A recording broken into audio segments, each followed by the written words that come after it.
اللہ الرحمن الرحیم۔ میرے تو معاشرے کی اصلاح کیسے ہو، یہ مضمون ابھی جاری ہے۔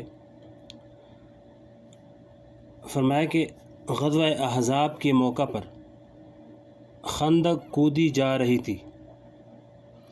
صحابہ کرام خندق کودنے میں لگے ہوئے ہیں، لیکن یہ نہیں تھا کہ دوسرے لوگ تو خندق کودیں اور خود امیر ہونے کی وجہ سے آرام سے بستر پر سو جائیں، بلکہ وہاں یہ حال تھا کہ دوسروں کو جتنا حصہ کودنے کے لیے ملا تھا، اتنا حصہ حضور پاک صلی اللہ علیہ وسلم نے اپنے لیے بھی مقرر فرمایا۔ ایک صحابی بیان کرتے ہیں کہ اس حالت میں جب خندق کودی جا رہی تھی، مشقت کا وقت تھا اور کھانے پینے کا کما حق ہو انتظام نہیں تھا،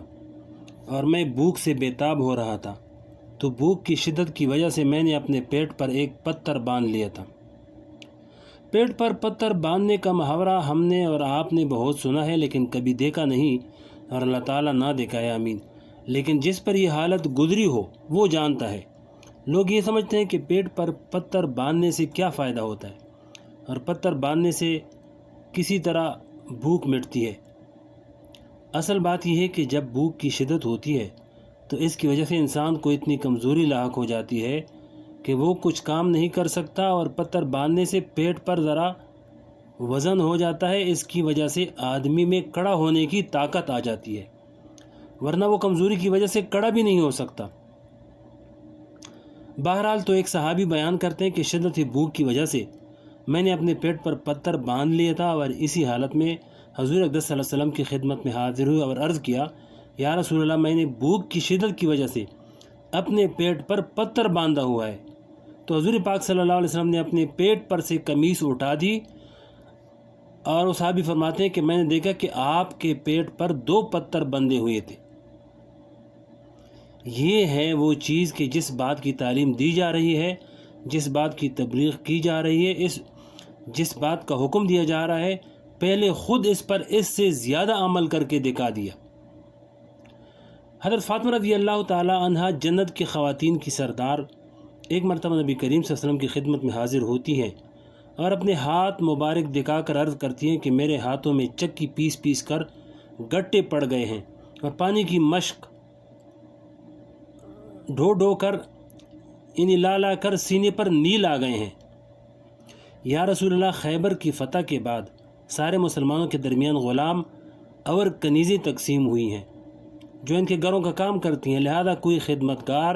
یا کنیز مجھے بھی عطا فرما دیجیے۔ اگر حضرت فاطمہ رضی اللہ کو کوئی کنیز خدمت کے لیے مل جاتی تو اس کی وجہ سے کوئی فرق نہیں پڑتا تھا،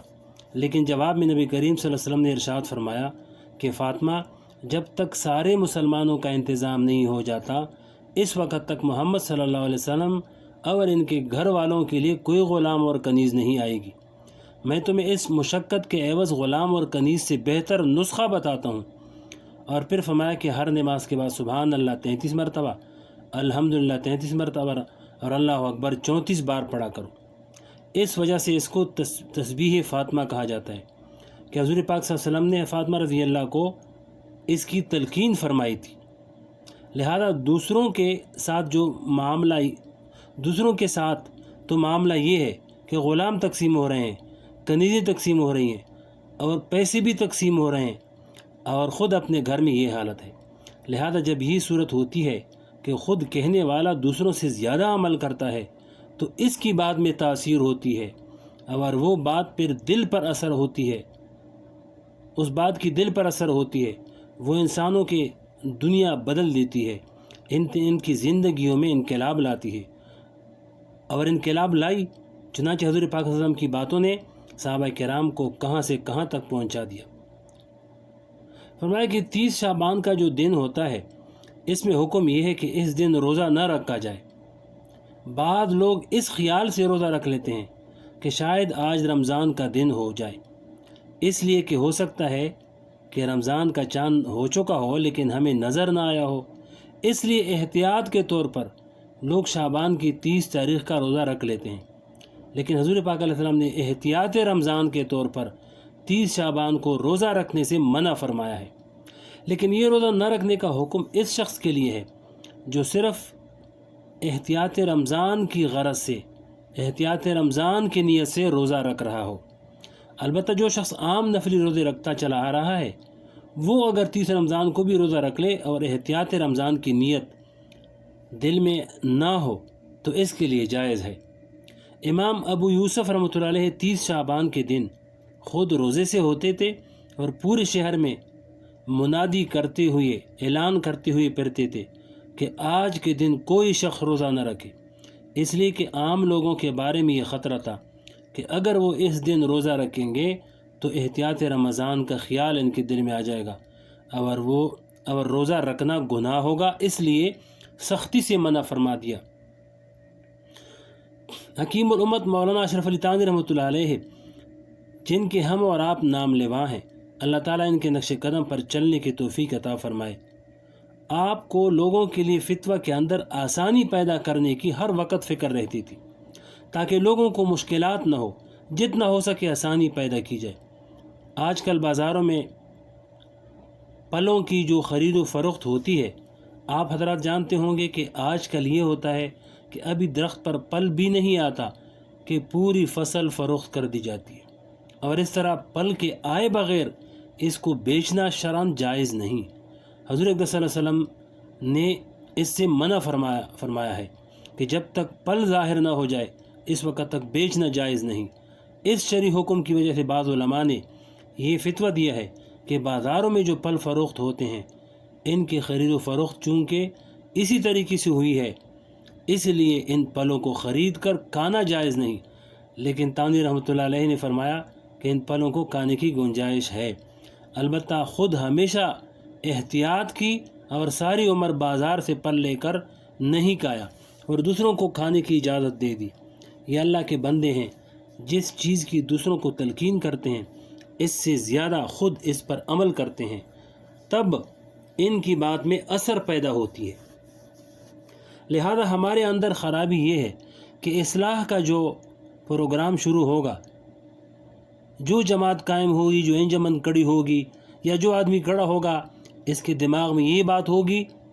کہ یہ سب لوگ خراب ہیں، ان کی اصلاح کرنی چاہیے،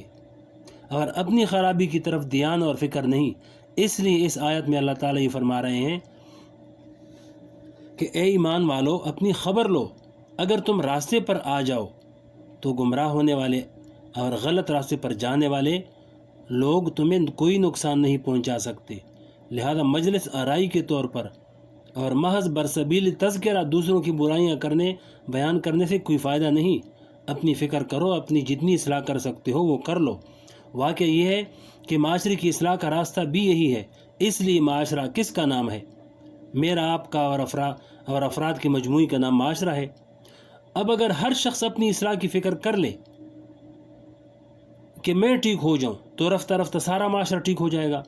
لیکن اگر معاملہ یہ رہا کہ میں تمہارے اوپر تنقید کروں اور تم میرے اوپر تنقید کرو، میں تمہاری برائی بیان کروں اور تم میری برائی بیان کرتے رہو، پھر اس طرح معاشرے کی حالت کبھی درست نہیں ہو سکتی۔ بلکہ اپنی فکر کرو، تم دیکھ رہے ہو کہ دنیا جھوٹ بول رہی ہے لیکن تم نہ بولو، دوسرے لوگ رشوت لے رہے ہیں آپ نہ لو،